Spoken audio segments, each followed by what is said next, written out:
Hey guys, Greg with Dusty Desert Adventures. So today we're going to do something a little different. I picked up, these are takeoffs from a 2022 TRX. We need new tires for the Rebel. It's a 2019 Rebel. And looking at the price of new tires, it's like 1,600 bucks. I thought, you know what, I can buy takeoffs with wheels, brand new, or maybe less than 100 miles on them, for 1,200 bucks. Pick these up. We're in Las Vegas, and there was a couple guys in town that had sets, and this set had the least amount of miles on it, so I was able to pick them up. So what I'll be going through is what does it take to get these to fit. I've got a 2-inch leveling kit to put on the front, and then I have 1/2-inch spacers. I believe doing that and maybe some minor trimming, we should be able to get them to fit. So let's get to it. So now that we have the tires off on both sides, the first thing I'm going to do is take off the brake caliper and hang that. I will take off the sway bar on both sides so I can get that out of the way. We'll take off the tie rod ball joint and the upper ball joint, as well as some of these clips that go on the upper control arm. Get all the hoses out of the way.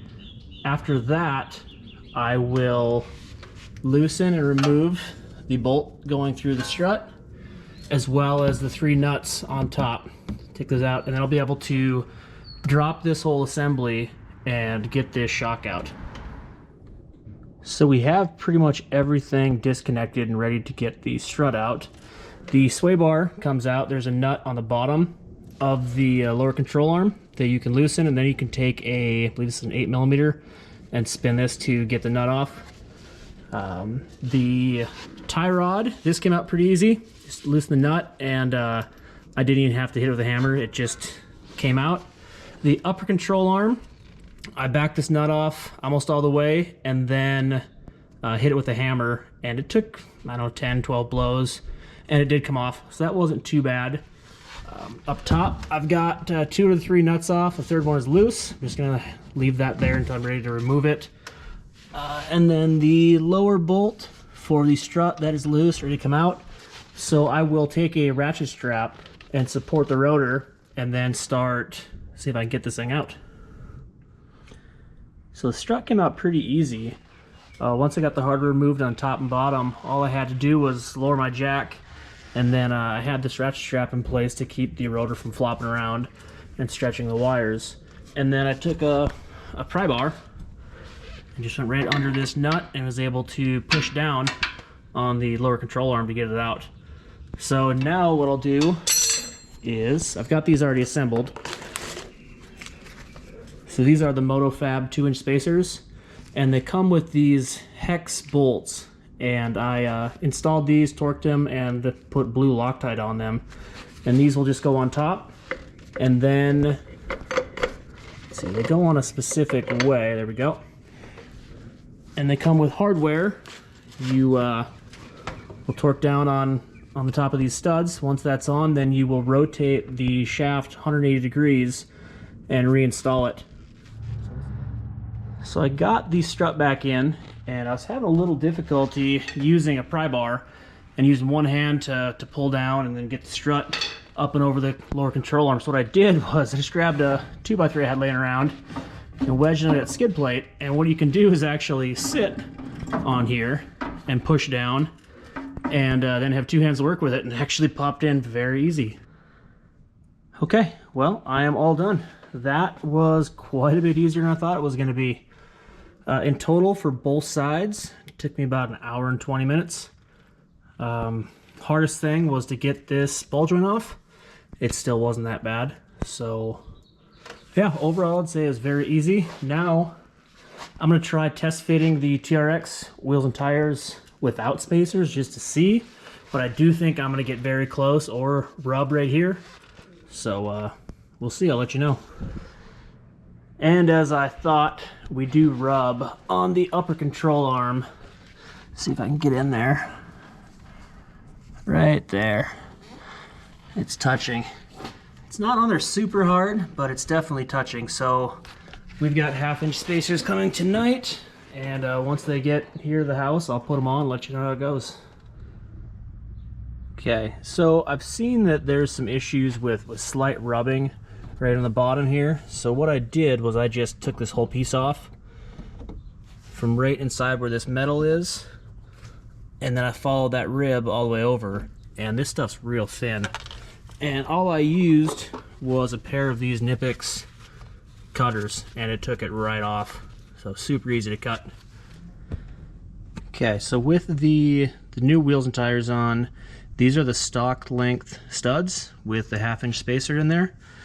I'm gonna see how many turns I get with these stock studs. 1, 2. Let's see.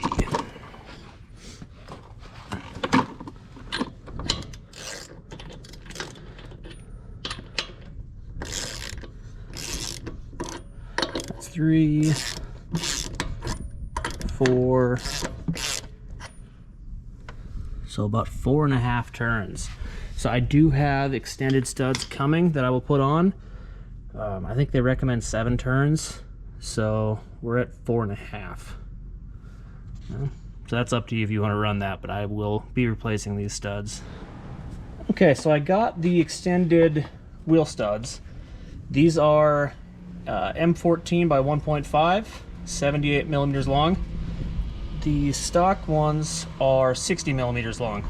So this will give us enough purchase with the lug nuts with the 1/2-inch wheel spacers on there. So to replace them, what we need to do is take off the brake caliper, hang that aside. That's done by taking these 2 bolts out on the back side. Once we have that off, we can take this is a T30 Torx, a bolt that just holds the rotor on.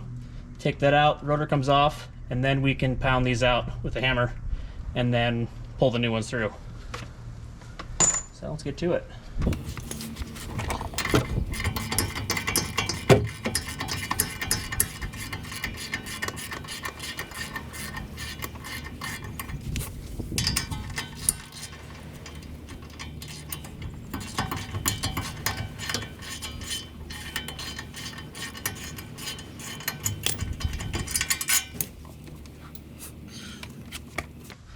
Okay, there's a plastic clip right here that I will take out so I don't pull on the wires.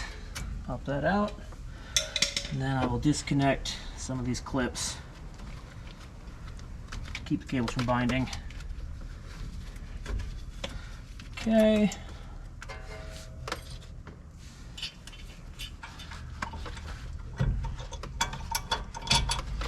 And what I do is I just take one of the bolts, thread it back in a couple turns, and then I use a coat hanger that I cut to hang the caliper.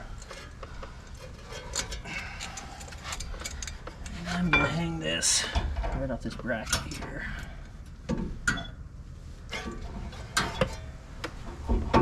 That'll do. Okay. Now with this is a T30. We'll take this bolt out. It holds on the rotor. These are usually pretty loose. Pop that out.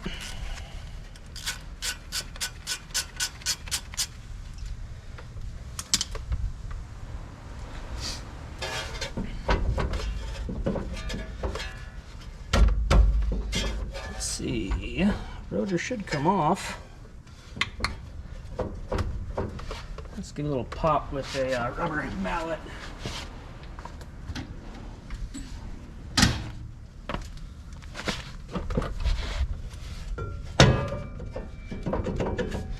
There we go. Okay. Now there's a sensor right here, a plastic little sensor that I don't want to damage. So as I remove these studs, I'll make sure when I spin it, I'm not protruding back with a stud that'll catch that sensor.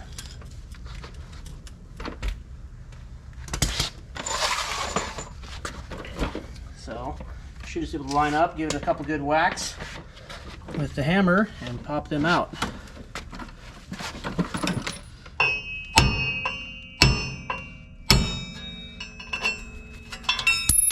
There you go.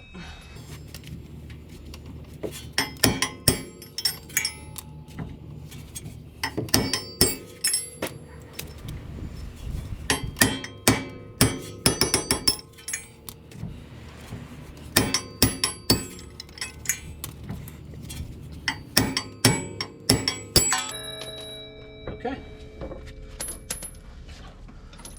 Now, to put the new ones in,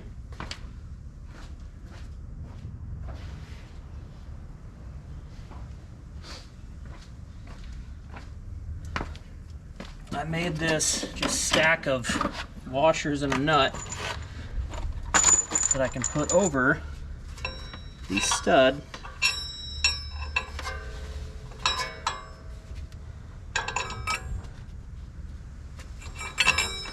to suck it in.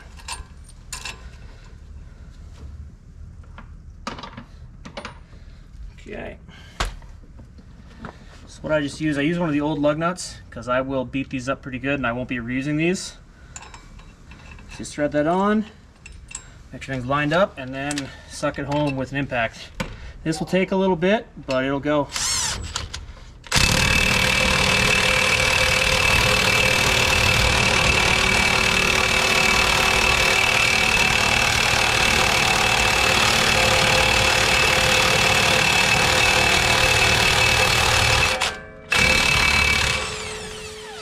There we go, and that's one in. 5 more to go.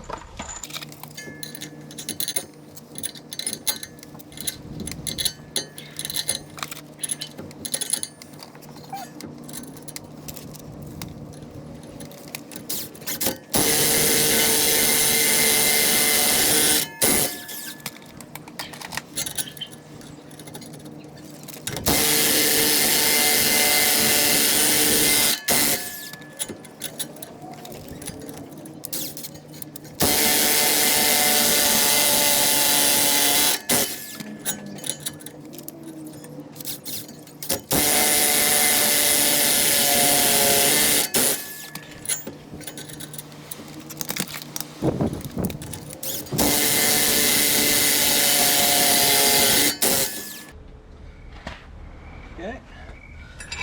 Now those are all in. What I like to do is just wipe off some of those metal shavings that were created so they don't bind with your new lug nuts. Okay. Now we just repeat the process in reverse. We'll put the rotor back on.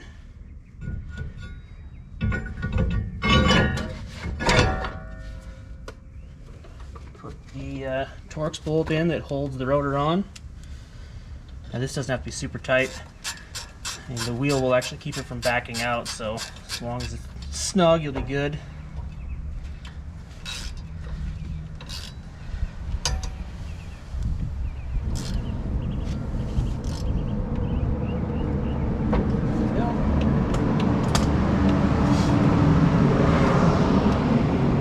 Okay, now we can put the brake caliper back on.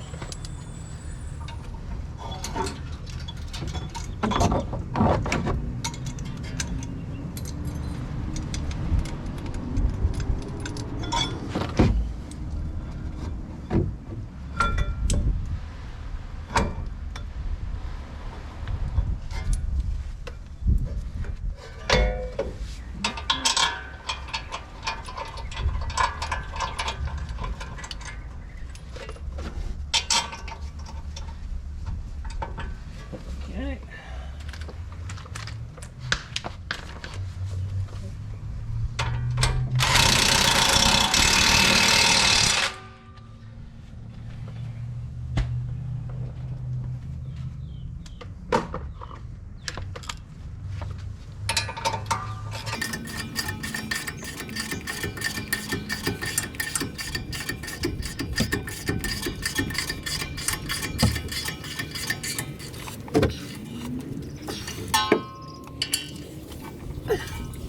Okay, I'll put the clips back in for the wires, brake hose.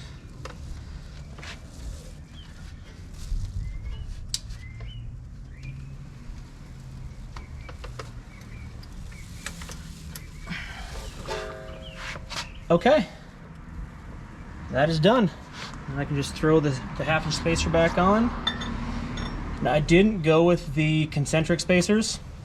One is because I want to try it, and these were, I actually got these for 20 bucks for all 4. So I thought if they work, then I'll get the concentric ones and go from there.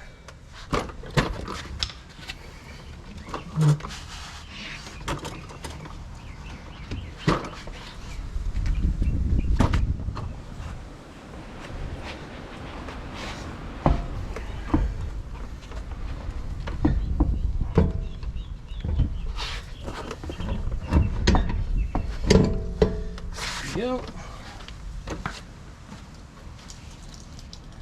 I got new black lug nuts, and these will actually go on about 14 turns, so we got plenty of thread engagement for these. Okay, so do TRX wheels and tires fit on a 2019 Ram Rebel? Yes, absolutely they do. And to do it, what I had to do was put a half-inch spacer all the way around to get enough clearance for the upper control arm to clear the tire. And I've got probably 3/8 of an inch in there now. I had to trim the fender liner. I took about 2 inches off right here and went all the way across with it, so there's no rubbing anymore. I did do a 2-inch leveling kit in the front, which I don't know if it was absolutely necessary to clear the tires, but I do like the way it looks. And for 60 bucks, I think it's very cheap, so why not go ahead and do it? As far as the difficulty of it, it wasn't bad. I think the leveling kit took about 1 hour and 20 minutes to do both sides, and the elongated studs, about the same, maybe 1.5 hours to do all 4. So it really wasn't bad, and I didn't need any special tools to do it. And yeah, did it all in my driveway, so not too difficult. I would recommend it. You can get your hands on these tires. All right, thanks guys.